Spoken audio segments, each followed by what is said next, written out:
Hello there, lovely. If you're struggling to stop drinking because you've got a past trauma that you're too scared will be too big to deal with without alcohol to hold it at bay, then today I'm just going to share my story with you and explain why it took me 6 years to finally get round to getting therapy. And I didn't fall apart. When I stopped drinking in 2017, I was at the I don't care what comes next, I'm stopping now point. We've all been there, haven't we? We've been in jobs or relationships where you don't care about the consequences of the decision that you're about to make because nothing is going to be worse than where you are right now. And that's exactly how I felt about drinking on that day. I'd just had enough. I'd had enough of myself. I'd had enough of alcohol, and I just didn't care what was going to follow. And even though I had depression, I was anxious, I was generally miserable, my self talk was so unbelievably negative, and my self worth, you couldn't scrape it off the floor. It was just, I was an emotional mess. And I honestly thought that when I stopped drinking, I would have to go through this huge personal overhaul where I had to dive into therapy and get things dealt with. But actually, when I stopped drinking, yes, I got through the detox for about 7 to 10 days. But actually, in a few weeks after I stopped, I was so happy that any thought of therapy or sorting myself out just receded into the background. I think um, you don't appreciate until you're sober just how much alcohol is driving and keeping in place the negative thinking, the anxiety, the depression. And I'm not saying that alcohol is the sole cause of any of those things, but I think if you've got alcohol in your system and you're suffering those things, it, having alcohol out of your system is a good way of finding out what is really going on. And I think that was the big revelation for me, was that actually I wasn't that bad, wasn't that depressed, didn't really have any anxiety. um to be fair, my self-worth wasn't that much better, but it certainly wasn't as low as I'd previously imagined it was. So I was just so delighted that I was sober, that I didn't feel the need to go for therapy. I was just living my life.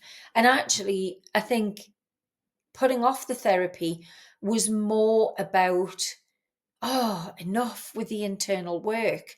You know, I need a break from it. I'm just going to spend a little bit of time enjoying my life. And I was so happy to be sober. I felt strong. I felt resilient. So to me, it was just fine. And I was happy to be doing what I was doing. And that lasted for 6 years. I was working with women, in their midlife, with all of the different challenges that come with that, who were like me, grey area drinkers. And we did a lot of story sharing. Our stories were very similar. And a lot of the women that I've worked with have had this past trauma, and it kept them drinking for a lot longer than it should have done, in the same way that it did for me. So this sort of break I had from it was just a beautiful respite from the inside of my own mind.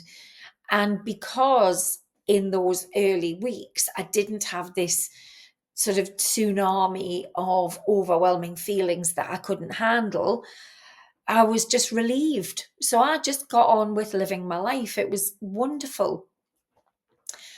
However, around the 6 year mark, I began to notice that some of my memories from my childhood were starting to resurface and some new memories were coming up.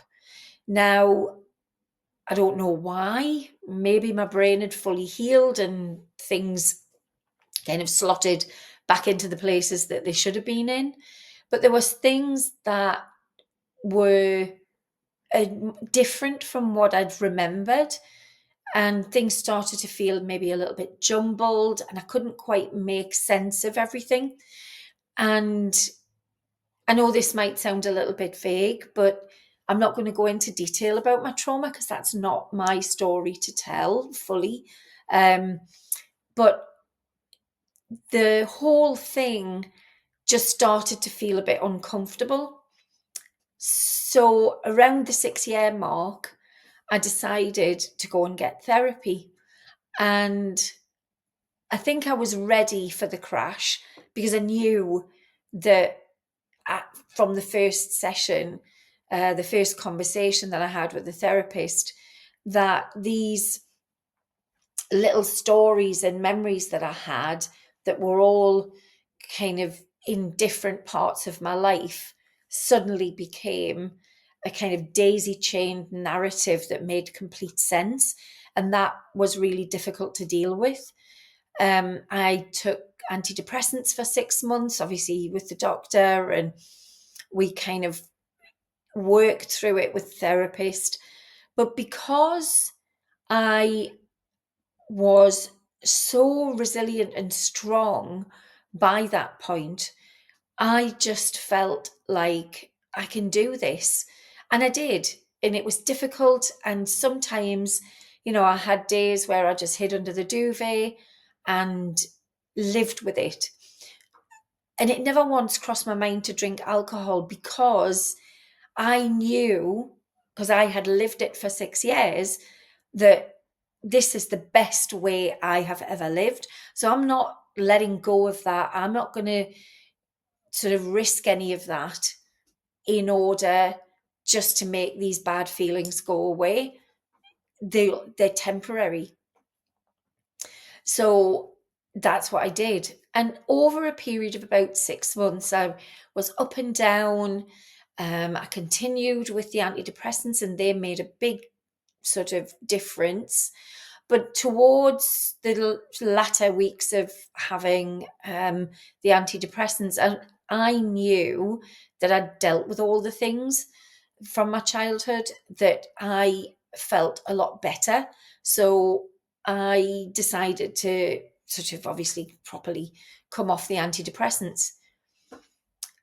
And at that point, I felt like, yeah, everything's fine and I'm good. And I was.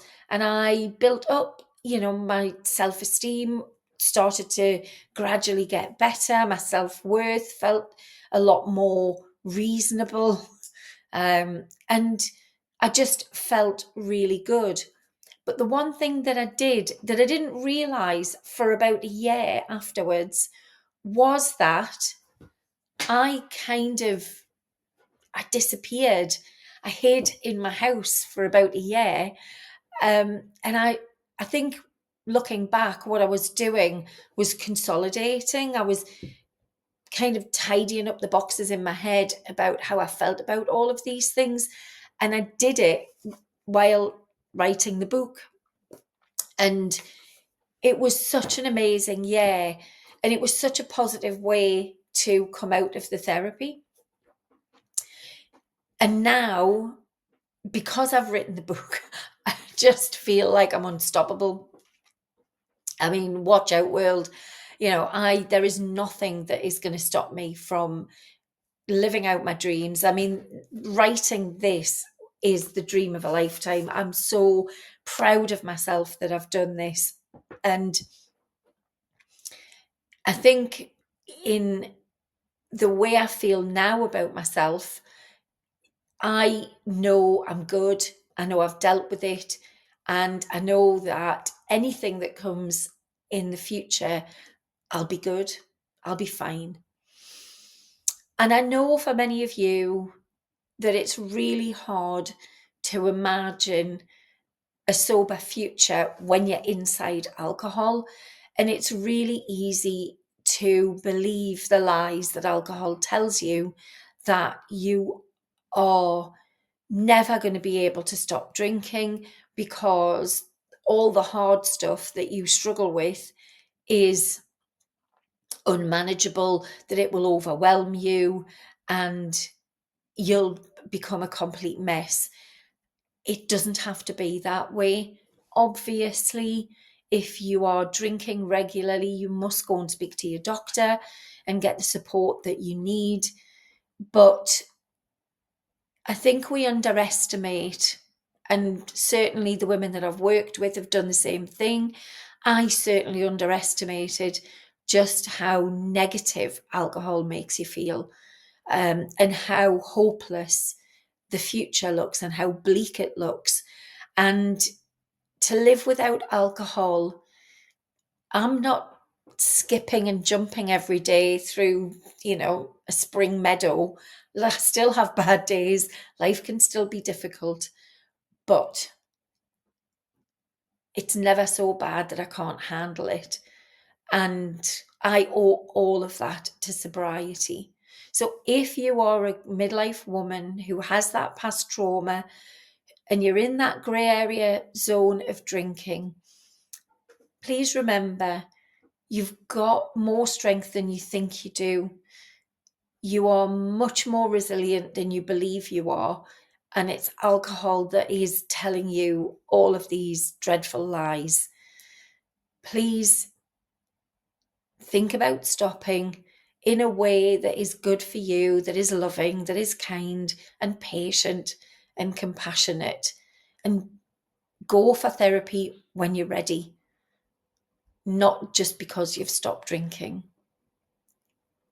Life is so much better without alcohol, and it just keeps getting better. And I hope at some point you'll come and join me. And I'll leave you with the one question that I tell all of my clients, and it's the title of my book, Most Loving Thing, which is, if you're struggling and you are craving and you are trying to figure out how to stop, ask yourself this question: what's the most loving thing I can do for myself in this moment? It will never be to drink. It will never be to beat yourself up. And it will always be to do the kind, compassionate, and loving thing for yourself.